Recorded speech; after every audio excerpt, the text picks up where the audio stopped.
Dear students, welcome to EPG Pathshala. In this module, we will study about life cycle assessments. As of now, you all know that our earth has very limited resources and they are known as the non-renewable resources. Keeping up with the developmental activities in various sectors, the non-renewable resources are being degraded and overexploited, which has given rise to an environmental crisis. The effects of the environmental crisis may be very slow and sometimes unnoticeable and sometimes highly significant and observable. They affect humanity and the environment in various ways. So in order to maintain a balance and to keep up the well-being of the current generation as well as the future generation, we need to formulate the proper environmental management plans and devise some methodologies. This recent time has seen the scientific community, the policymakers as well as the people to come forward together in order to formulate proper plans and environmental friendly procedures. In this regard, life cycle assessment has been developed as a very recent and effective tool in environmental management practices.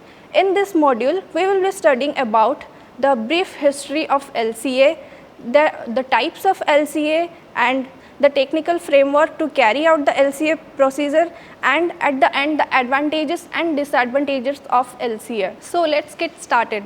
Coming to the introduction part, which gives a general idea about the life cycle assessment procedures, the LCA procedures. There has been growing global concern over the increasing trend in the overexploitation of non-renewable resources, as I said earlier, and this has resulted in the industries and business companies to assess their activities and product performance, how they affect the environment. A number of businesses have responded to this awareness by providing greener products and using greener processes by use of pollution prevention strategies and environmental management systems. One such tool is called the life cycle assessment, or in short LCA.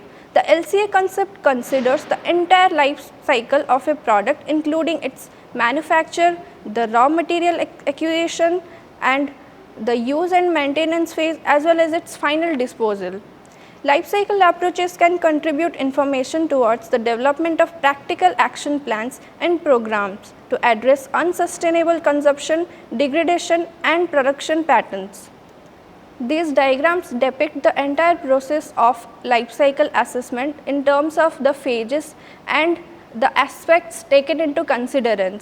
Coming to brief history of LCA, it was first emerged in the early 70s, particularly in some countries like Sweden, the UK, Switzerland and the USA. In the 1970s, the US EPA redefined the methodology known as Resource and Environmental Profile Analysis, in short REPA, for evaluation of environmental impacts of products. The method had its roots in energy and waste management, and the products upon which analysis was executed in the initial period were beverage containers and diapers. The list later added some other products as well as services, which include paints, refrigerators, window edgings, etc. But there were some problems, but for being performed using different methods and without a common theoretical framework, the consequences were largely negative. Hence, under the efforts of the Society of Environmental Toxicology and Chemistry, the CTAC, measures were undertaken to harmonize the methodology. They have produced their code of practice in the year 1992. After that, the International Organization for Standardization, ISO, on behalf of the standardization of environmental management, has prepared an LCA standard known as the ISO 14040 series, and also a standard for LCA based environmental product declarations. The United Nations Environment Programme UNEP also has been actively involved in stimulating the application of life cycle approaches in practice. The list of products subjected to LCA since past years has grown rapidly. So what is life cycle assessment? Life cycle of a product refers to the complete time span of its existence, starting from its making, which may include the raw material extraction for manufacture, to the end of its use phase, that is till its destruction or recycling or remodification. In short, life cycle assessment consists of the technical system of processes and transport routes used, raw material extraction, production, use and after use. Hence, this is also known as cradle to grave assessment. It has given rise to the notion of life cycle thinking. This notion states that the entire production life from cradle to grave should be assessed in order to identify the environmental impacts of a product or service. As per ISO 14040 series, LCA is a technique for assessing the environmental aspects and potential impacts associated with a product by compiling an inventory of relevant inputs and outputs of a system, evaluating the potential environmental impacts associated with those inputs and outputs, and interpreting the results of the inventory and impact phases in relation to the objectives of the study. The impacts of material and energy flows along with the production chain are estimated in this process. Ideally, they identify the main impacts and help in finding solutions to minimize the environmental effects. Now coming to types of LCA. There are various types of LCA which are cradle to gate, cradle to cradle, which is also known as closed loop production, gate to gate type, well to wheel, ecological input output life cycle assessment and ecologically based LCA. We will go through them one by one. First, the cradle to grave type. In cradle to grave type, we do the complete LCA analysis starting from raw material extraction, which can be called as cradle, to use phase and disposal phase, the disposal phase being the grave. All inputs and outputs are reflected for all the stages of the life cycle in this type of LCA. Then moving to cradle to gate type. In cradle to gate type of assessment, the partial life cycle of a product from its material extraction to the factory gate, that is after the production stage where it moves for consumers. The use phase and disposal phase of the product are omitted in cradle to grave type of LCA. Then moving to cradle or closed loop production, in which the end of life disposal step of the product is a recycling process. This method minimizes the environmental impact of products by employing suitable, sustainable production, operation and disposal practices. Moving to gate kind of LCA, gate to gate is a partial LCA that considers only one value added process in the entire production chain. Gate to gate modules may also later be associated with the appropriate production chain to form a complete cradle to gate evaluation. The next one is well to wheel type of LCA. This type of LCA is generally done for transport fuels and automobiles. This analysis is often fragmented down into stages which are known as well to station or well to tank, station to wheel, tank to wheel or plug to wheel. The first stage, known as the upstream stage, involves feedstock and fuel production, processing and fuel delivery or energy transmission. The next stage deals with dealing with vehicle operation and is known as downstream stage. This is frequently used to evaluate total energy consumption or the energy conversion efficiency and emission influence of marine vessels, aircrafts and automobiles. The economic input-output LCA involves the use of sector-wise data on the quantum of environmental impact that can be imposed on the environment by each sector of the economy. Such analysis can account many connected business sectors. However, this type of LCA depends on sector-level averages which may or may not be characteristic of the specific subsection of the sector related to a particular product and hence not suitable for evaluating the environmental impacts of the products. Also, the translation of economic quantities into environmental impacts is not validated. The last type of LCA is the ecologically based LCA, which considers a much wider range of ecological impacts and hence it is very suitable for environmental planning. It is planned to provide a guide to the judicious management of human activities by understanding the direct and indirect impacts on surrounding ecosystems and resources. It was developed by Ohio State University Center for Resilience.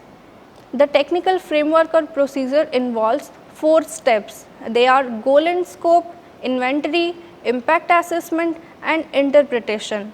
For successful LCA analysis, the ISO has laid down certain standards.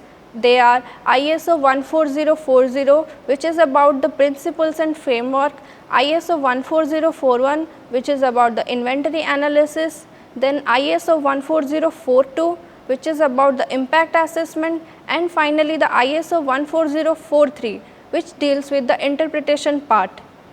This diagram explains schematically the interrelation between different steps in the LCA process and some of the direct applications, which are product development and improvement, strategic planning, public policy making, marketing and others.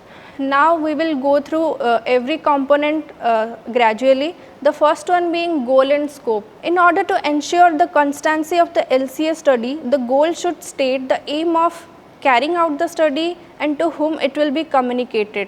The scope describes the most important methodological choices, assumptions made and the limitations of the study. This phase requires to understand certain terms which include functional unit, system boundaries, system assumptions, system limitations, certain principles of allocation and quality of data. The functional unit can be defined as the scale for comparison of two or more products including improvement to one product. All data collected in the inventory phase is related to this functional unit. Then comes the system boundaries, which define the processes or operations and the inputs and outputs of energy flow and material flow to be taken into account to carry out the LCA study. The system assumptions describe handling of elementary features in calculations. Then the system limitations are made towards nature, time frame, geographical area, capital goods and other product life cycles which interact with the process. Allocation principles consider the output of several products from the same production system. The quality of the data used in the inventory is naturally reflected in the quality of the ultimate LCA result. So, it is essential that the data quality is described and assessed in a methodical way which allows others to comprehend and control the actual data quality. Initial data quality requirements aimed at define certain parameters such as time related coverage, which includes the desired age and the minimum length of time for the study, also the technological coverage and geographical coverages. The technological coverage relates to the nature of the technology involved, which might be the weighted average of the actual process mix, best available technology or worst operating unit. Under geographical coverage, the geographic area from which data for unit operation should be collected to satisfy the goal of the study without biasness is decided. This might be local or regional or national, continental or global. The next component or next step is life cycle inventory analysis. Inventory analysis is characterized by the assimilation of the data and the modeling of energy flows for the product or the process or the service under the study. The data collected and used here includes all the environmental and technical quantities of all significant unit processes within the system boundaries. The uses of energy, water and materials and their associated releases to the environment are also identified and quantified in this step. The next step is the life cycle impact assessment. In this stage, the loadings which have been identified in the inventory analysis are characterized and assessed based on their effects to the environment. This phase consists of three consecutive elements, which are classification, characterization and valuation. In classification, various impact categories based on the environmental impacts are decided, identified and the loadings are assigned to each impact category they contribute to. Appropriate impact category selection is highly crucial in this stage. Some examples of impact categories are resource depletion, which includes the depletion of biotic and abiotic resources, pollution, which covers global warming, ozone depletion, acidification, eutrophication, human toxicity, ecotoxicity, etc., and also the degradation of land ecosystems and landscape. The next element being characterization. assesses the contribution of all input-output data from the inventory to the respective category to finally obtain an impact profile for the product assessed. This is assisted by using models which combine the input-output data from the inventory and the so-called indicators that express the environmental effects or harms. In general, the indicators allow for an aggregation of all emission-based contributions within each category in terms of a unit. If appropriate, the characterization factors are also used to enumerate the contribution of each single emission to that category. An appropriate set of impact factors is applied for impact aggregation. There are two primary categories of life cycle impact factors, which are midpoint and endpoint. The midpoint assessment methods are more scientifically variable as they use a standard of impact category for a given inventory value, such as methane to carbon dioxide equivalents. On the other hand, the endpoint impacts strive to give an actual environmental or economic output to the emissions. Though the endpoint assessment methods are well formulated, they usually apply some assumptions that deviate from accessible outcomes, such as an increase in mean global temperature due to methane emissions. During this step, it is possible to precisely categorize or spatially normalize or weigh the impacts to determine a total LCA score.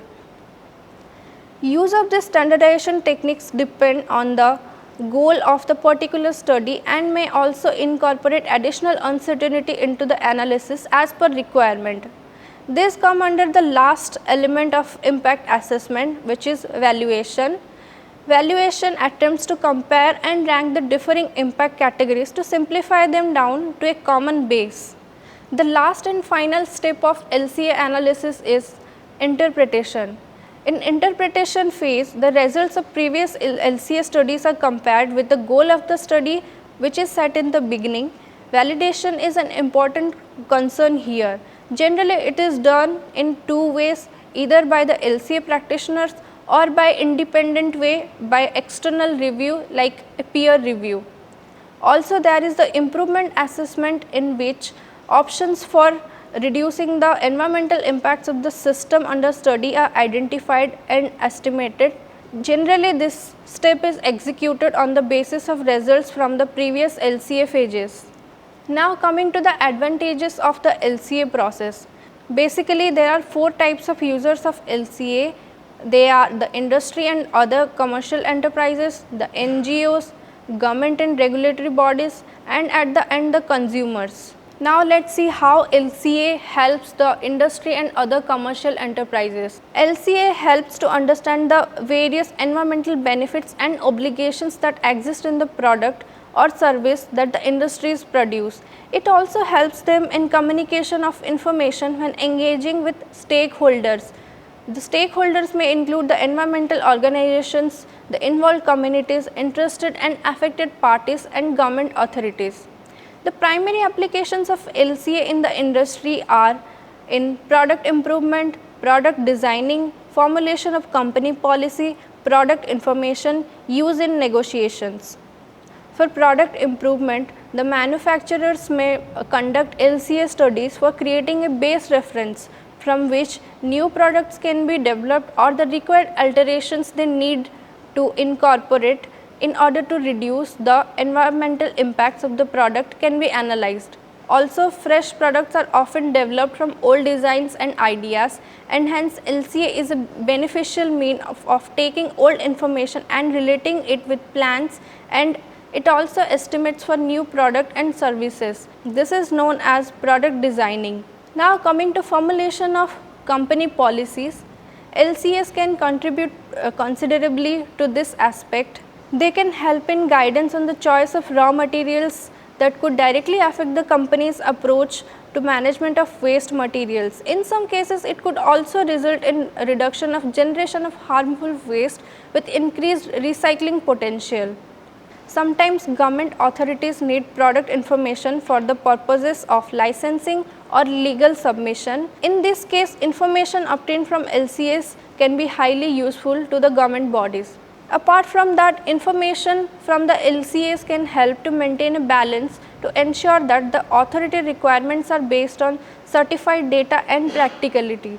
The outcomes can also be used to upkeep debates relating to the formulation of company policies in terms of best practicable option and best practicable environmental option, etc., while negotiating. As the NGOs are the bridging body between the people and the government authorities, the LCS may make available valuable base data to NGOs on which to act and to motivate for change and improvement. If the NGOs can negotiate with industry to make sure that core LCA data is freely accessible in the perspective of transparency and open corporate governance provisions, then communication on information on goods is less likely to generate complications over this matter. The next category is the government and regulatory bodies. The government and regulatory bodies can take advantage of the LCA process in various terms. The government can utilize the information obtained from the LCA studies in context of the economic activities. The specific areas where the government can use LCAs include eco-labeling, deposit refund schemes, subsidies and taxation, general policy making, etc. We all know about eco-labeling. Eco-labeling is granting recognition to products that achieve a certain minimum standard in environmental friendliness. In context of deposit refund schemes, decision making on whether to introduce deposit refund systems to encourage recycling and reuse of raw materials or not is a very tough task. In that case, detailed LCAs may facilitate an assessment to be made on the viability of deposit refund systems.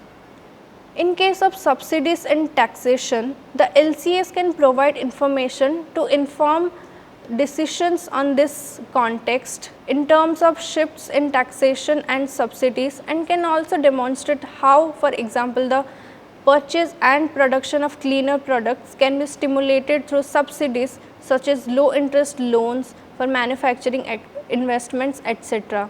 Apart from that, general policy can be informed by detailed LCAs, particularly on issues such as whether dangerous goods should be transported by rail or road, or how the promotion of differing energy sources can be encouraged depending upon their availability, strategic planning or market flexibilities. The last category of the advantage takers are the consumers. LCA information helps the consumers on the purchasing options based on whether it is environmental friendly or not. By providing buyers with the information to make good choice on price, running cost and pollution potential, national environmental protection goals and policies become easier to implement, and data can be used to demonstrate how changes and improvements can decrease pollution in the short and long term. Other general advantages of LCA include, apart from this, there are certain other advantages of LCA analysis. The cradle to grave methodology of LCA outspreads beyond the typical limits of EIA practices. The use of diagrams to illustrate the flows, stages and processes of LCA is a valuable cognitive tool for capacity building. LCA can also identify and track environmental pollution moving between water, oil and soil very efficiently. Use of scores with reliable data sets and impact categories helps to make useful comparisons between products and processes in a broader manner as compared to that achieved in environmental impact assessments. Every coin has two sides. So, having so many advantages, there are also certain disadvantages in the LCA methodology. Some significant limitations of LCA include the variations in data quality, the life cycle boundaries, scarcity of LCA expertise, cost of LCA studies, access to high quality data and lack of user friendly and widely recognized LCA methods. As far as the data quality is concerned, in a manufacturer sponsored analysis to compare a product or process with its alternatives, data collectors may get current data from the manufacturer, but for the alternative product they might have to be dependent on secondary data from the literature. Hence, the secondary data from the literature may lead to lack of credibility in the comparative studies. In most of the studies, they do not consider the working environment. The working ages taken into consideration may not be same all the time, which will lead to a discrepancy for sure in the result. Hence, the limitations in life cycle boundary may be significant in some cases. Apart from that, the lack of environmental awareness, the lack of drivers for chain management and responsibility has been generated as a hurdle to the expansion of LCA.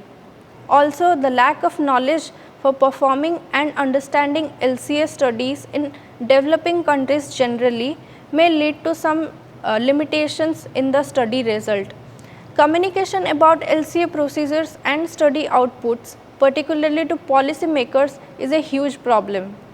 Cost is also an important aspect in LCA studies. The high level of expert understanding required by some complex LCAs, together with the need for procurement of data from commercial databases, put forward high cost. This is also combined sometimes further with the requirements of the ISO necessities for review process. Along with all of this, the data quality and availability also creates a major practical tailback in LCA studies. At the end, in some cases, it might be less user friendly and there is no widely recognized LCA method, hence methodological barriers in LCA, which are involved with the lack of commonly agreed methods, and this appears not to be satisfactorily addressed through the ISO standardization as well. Hence, the lack of user friendly and widely recognized LCA method pose an limitation to the process. Now we have arrived at the conclusion. We know that everything has its pros as well as cons. We have studied about the advantages as well as the disadvantages of the LCA process. Though it has many disadvantages, the concept and the principle it focuses on is apt for the environmental management. Now the LCA process may be in its infant stage, but further work and study and encouragement to the scientific community and all the stakeholders may lead to a concrete and developed methodological plan in LCA. So with this, we conclude this session. Thank you.